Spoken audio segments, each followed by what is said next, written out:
was Saturday, and everybody complained about they tired. If you don't want, go back to Dagestan and stay with your mom. She gonna give you every day good breakfast. You don't do nothing. Stay there. But if you come here, don't complain.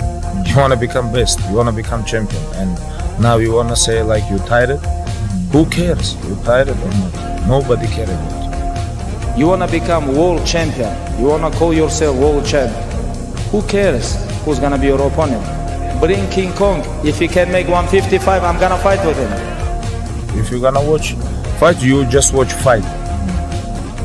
They walk out inside the cage, they fight, and they leave. You don't know what happened behind the scenes. This is not your business. Nobody cares about this. Yeah. He was tired, he had personal problem, family. Nobody cares. You don't know. Like, you just see how he fight and he go. Yeah. And for this one, you have to train so hard. If you don't want, tell us. Go back to Dagestan. Nobody gonna ask about yourself. Without you or with you, there is always gonna be champions. With your name, this is your choice. Yeah. You wanna put your name there? Okay, work hard. No? Bye-bye. I tore my ACL. After that, I tried to come back again. I broke my ribs.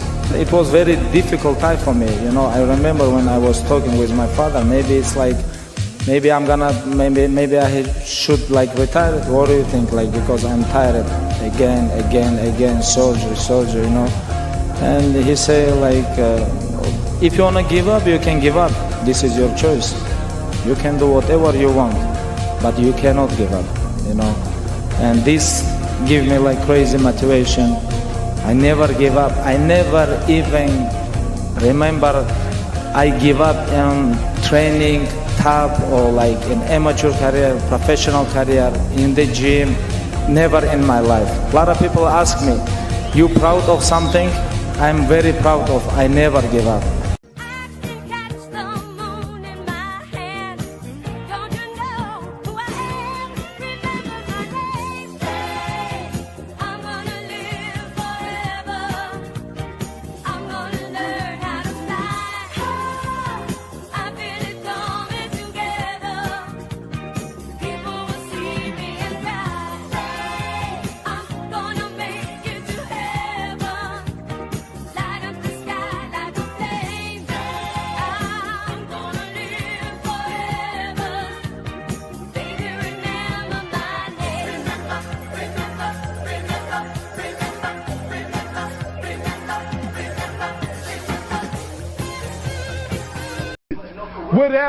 Whatever, then I'm wrong. You got me now. You got me now. Oh, you figured me out. You fucking income fucking poop. You figured me out. You got me red-handed.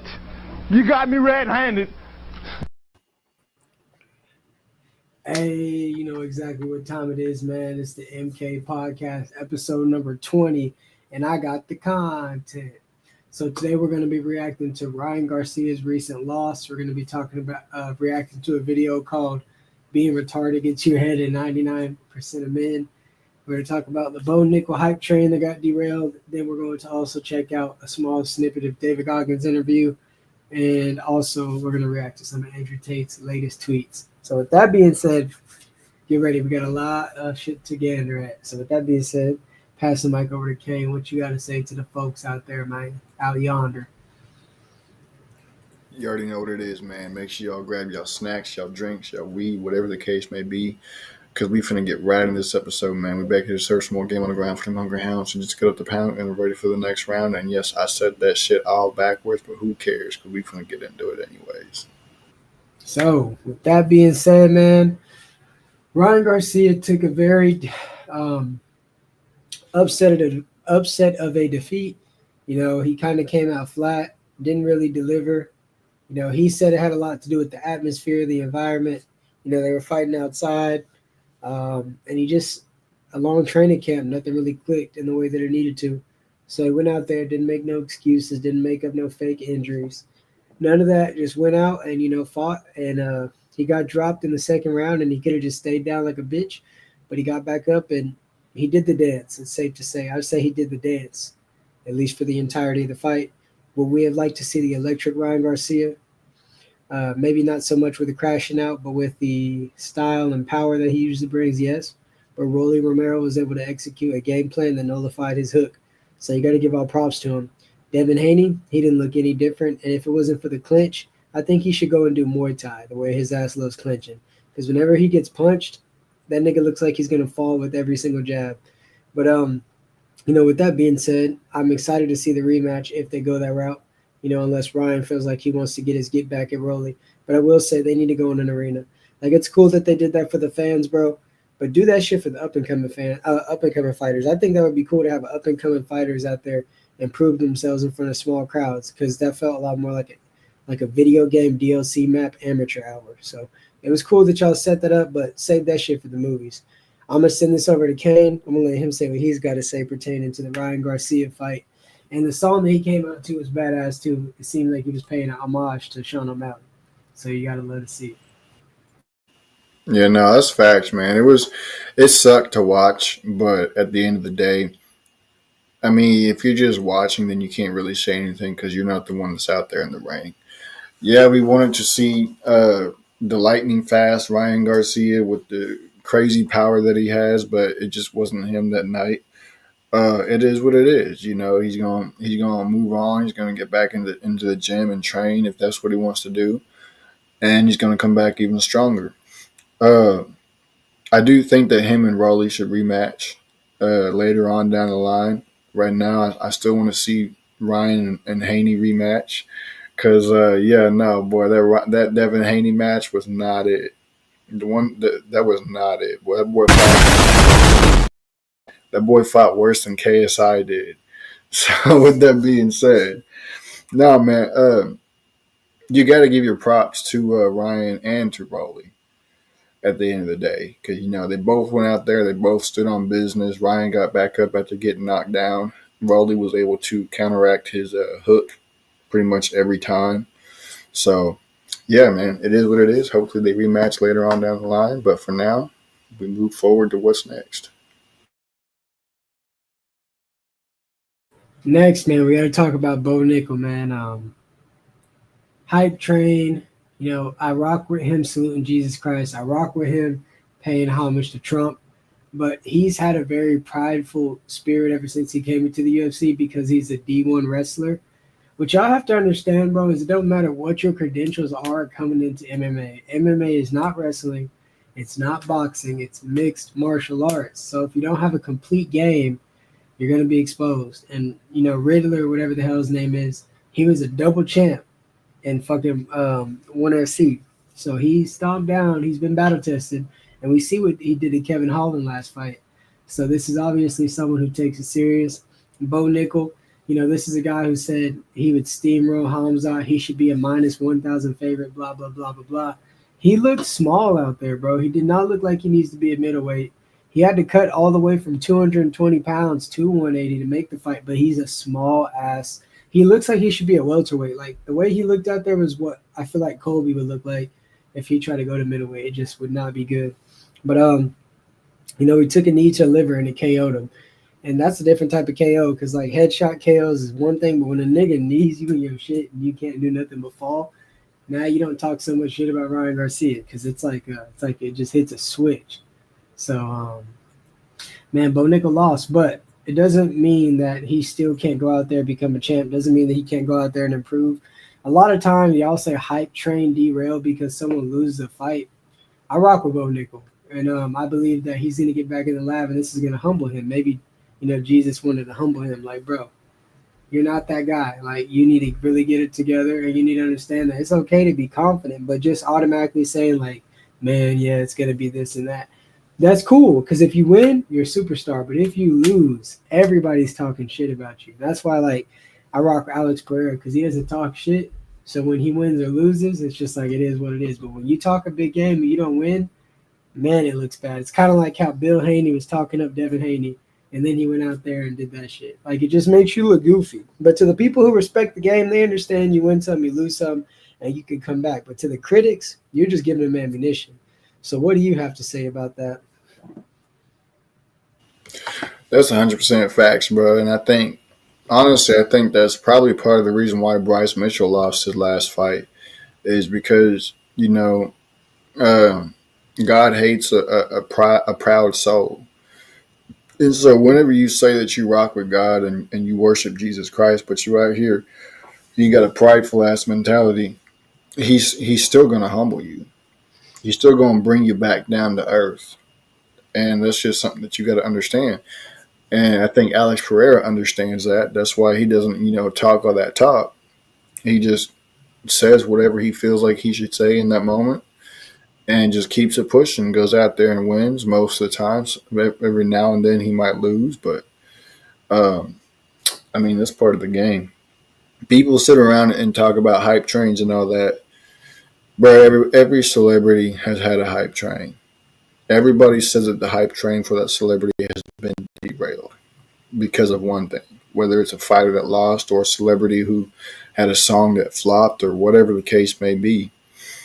People are always going to say hype train this, hype train that, or hype train derailed. It's just how people are. They just talk all the time. And they're most of the time, about 99% of the time, they are people who aren't even doing shit for themselves.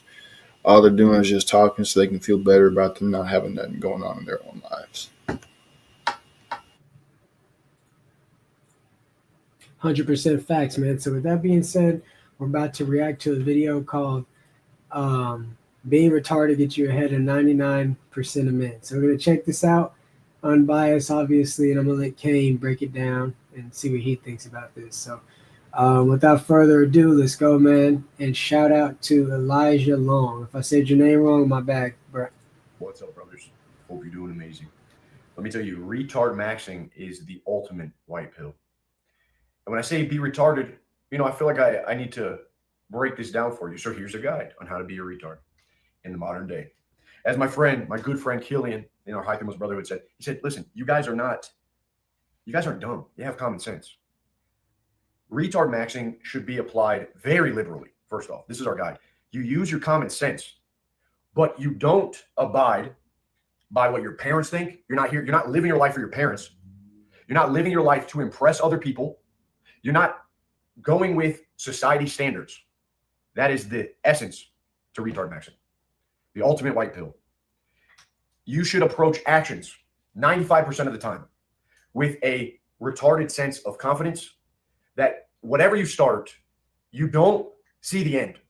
And I know this goes against a ton of self-improvement, ton of self-development advice, but especially these days, you do not need to start something with the end in mind. For instance, YouTube. If you have an inkling of an idea, hey, Eli, I've been thinking about making a YouTube video, but I'm not sure if it's worth the money, if I can make a lot of money. I'm not sure what topics I'm not sure what I want to do with it. I'm telling you, dude, the way I started was I sat down, I got an inkling of an idea.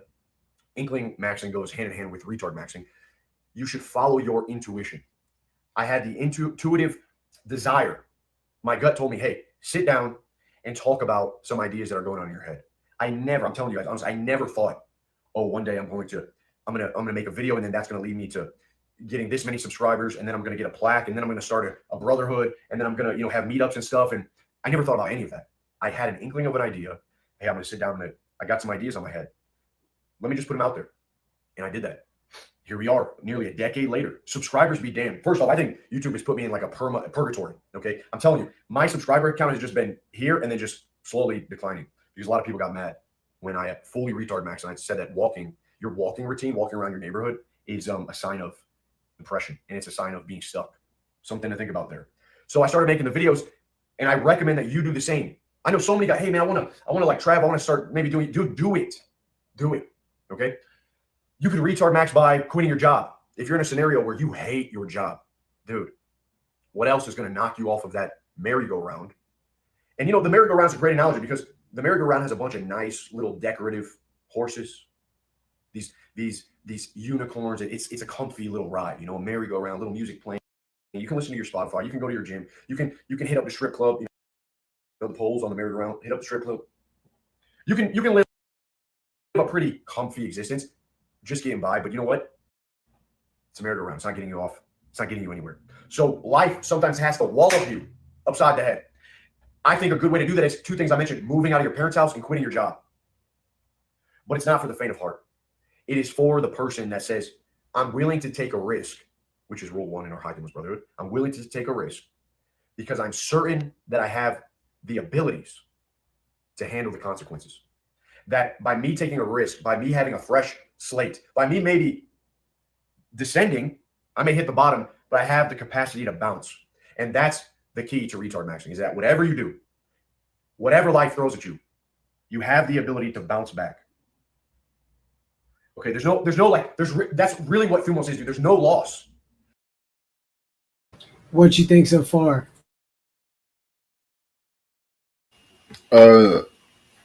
It's not. I get what he means by retard maxing, right? A lot of people sit around and hear the word retard and think just go full on ISO speed stupid, and that's not what he means. Okay, whenever you are living outside of the societal box or family expectation box, people will look at you like a retard.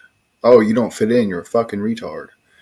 And that's what he means, because guess what? People who have decided to take the first step to do what they wanted to do, like ISO Speed or Kai Cenat or all these famous streamers and YouTubers and celebrities and all that, whether it's an actor or musician, whatever the case may be. People have looked at them like they were retarded because they thought, oh, well, it's not going to work out. But they didn't care. They maxed out their retardation and achieved their goals. And that's what he's talking about. He's talking about getting out of your comfort zone. 100%, man. And retard maxing sometimes mean just like absolutely not giving a fuck and just going and going and going and going and not having an end in mind, like just aimlessly working, because that's really what the grind comes down to. And it's funny that he calls it retard maxing, because it's honestly genius maxing. If you understand that the race never ends, it's a video game that you never complete, but it's real life. So with that being said, you're constantly in motion. So it's like you're going up and up and up and up and up and up and up, and you never actually realize that you're that high, so you don't get afraid of how far you can actually fall. That's what it comes down to. So yeah, a little bit of reacting to that. That was cool. So now we're going to check out a little bit of David Goggins' stream, not the one that we watched in the other podcast, but one that I was listening to earlier. And then we're going to roll out Autobots. So with that being said, let's check this out. But we ain't no motherfucking Transformers up in this bitch. 1, 2, 3, and shout out to Order of Man. Because you were going through the same type of training at this point, or were you hung up at this point? So at this time. Oh, I just skipped all the way. Hold up.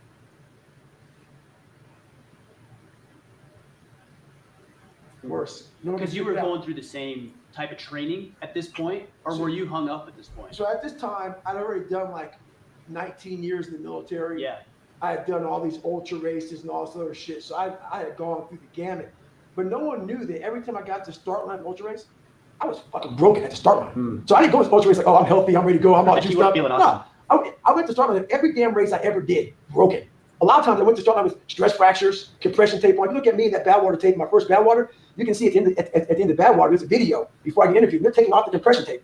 I had that at the start line of the damn race. You started with so my mentality was animalistic. It was something that it was barbarian type of like mentality. So but that cost me.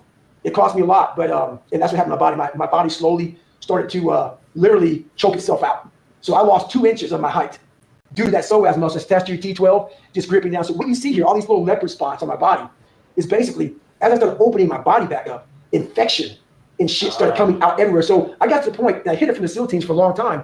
The last 2 years as a Navy SEAL, I couldn't Valsalva, which is clearing your ears to go underwater. Yeah, that depth was probably tough. But luckily, we were diving Dredger systems, so you only go down like 15, 20 feet. But still, at 15, 20 feet, you still got to equalize and get your Valsalva. So I was literally just busting my eardrums out to go down because all that earwax that's now coming up, I got so tight, my traps and everything shut off my eustachian tubes. So whenever the doctors would go, they go, hey, doc, I cannot clear my ears. They would go in and check my eardrum. They'd be like, you have the cleanest ears I've ever seen in my life. You don't have any earwax. Why? This shit was trapped and cut off. So the second I opened all this shit up, and my fiance would tell you it's the grossest fucking shit. It just comes out like for 2.5 years now. Because it's been backed up in then there. It's a sick. And then the leopard spot. So I opened something up, and infection. It's something that I could write a whole fucking book about. But now after 5 years of doing this shit, I am in the best shape of my entire life because my body, even going into SEAL training, because my childhood was so messed up. Yeah. And that psoas muscle starts to get tight then, that I went into SEAL training really out of shape as far as my health. Sure. And I would tape it up. My mentality was tape it up, man. I just taped it up and kept on going in it. And I paid the man, but it was worth it. So yeah, well, I was going to ask you, was it worth it? Obviously it was. You're saying that is now, but what makes it worth it?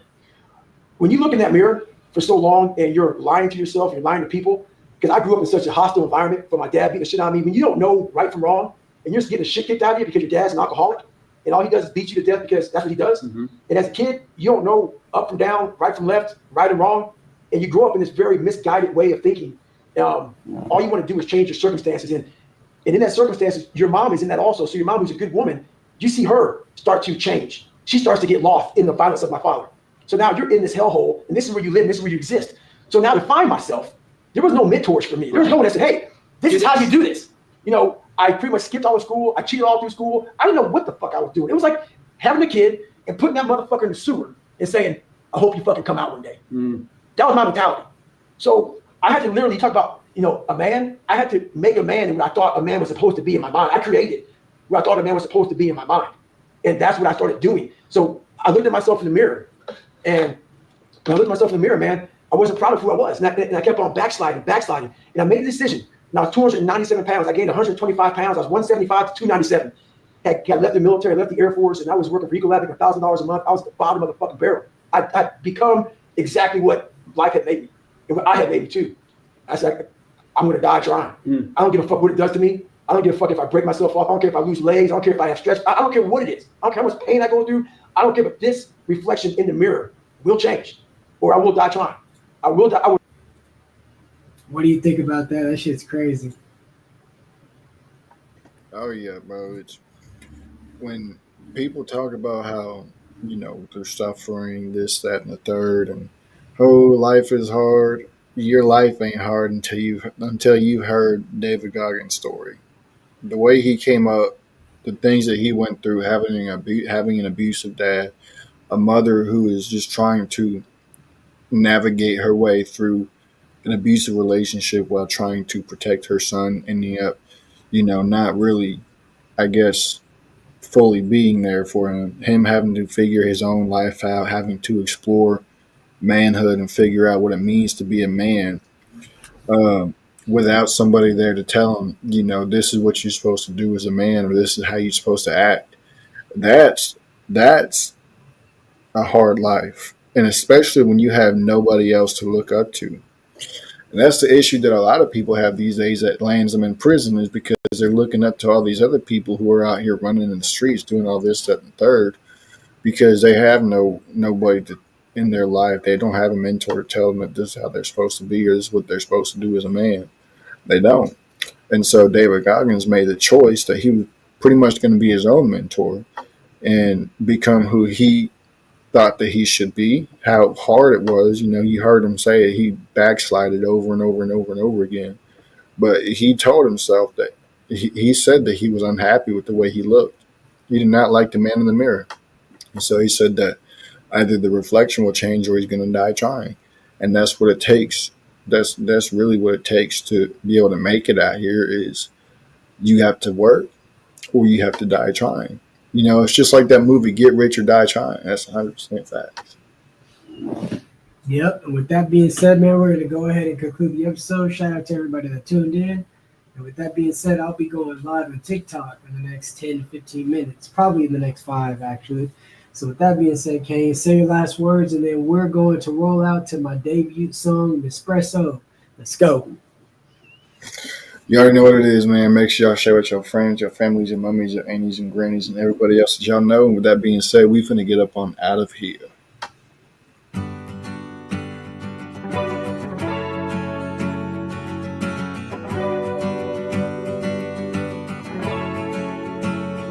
Now he's thinking about me every night. Oh, is it that sweet? I guess so. Say you can't sleep, baby, I know.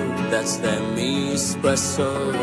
Move it up, down, left, right, oh. Switch it up like Nintendo. Say you can't sleep, baby, I know. That's that me espresso. I can't relate to desperation. Like if a fuck are on vacation. And I got this one boy, and he won't stop calling.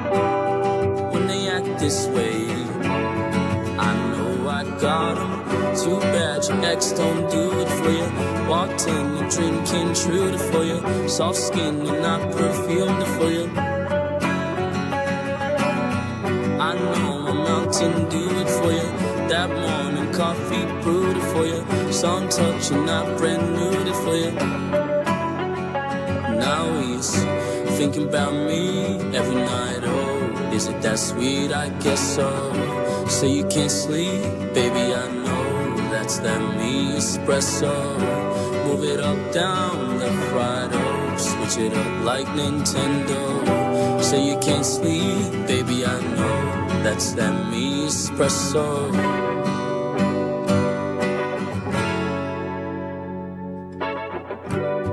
I'm working late, 'cause I'm a singer. Wrapped around my finger, my twisted humor, make him laugh so often.